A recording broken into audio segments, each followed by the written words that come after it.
Today I want to share with you a short clip from a longtime student of mine who shares how much chair and gentle yoga meant to her when she could do nothing else. She dealt with hip pain and back pain. She had to have hip surgery. She went through a lot of different struggles, and all through that, chair yoga was for her.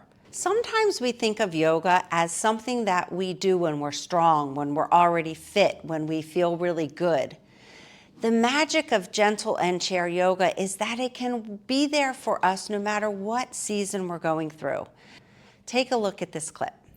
Hi, my name is Kelly Lowe Perkle, and I've been a longtime student of Krista Oakes.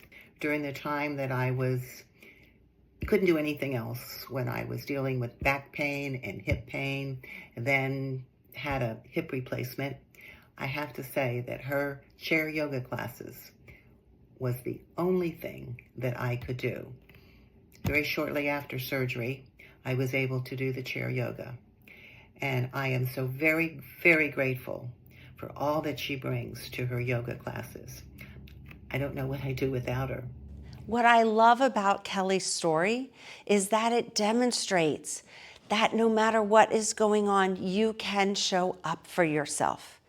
Yoga is not about performing. It's not even about touching your toes. It is about showing up for yourself and giving yourself care and attention and accepting yourself and honoring yourself where you are.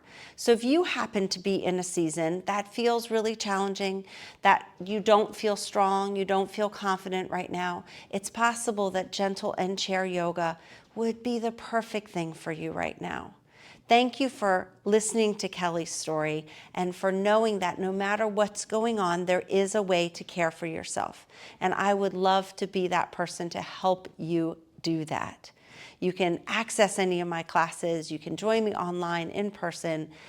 Show up for yourself, whether that's a 3-minute video online or a whole yoga class. It doesn't matter. I'm Krista Oakes, and today is your Mindful Monday. Thank you for letting me share with you Kelly's story. Namaste.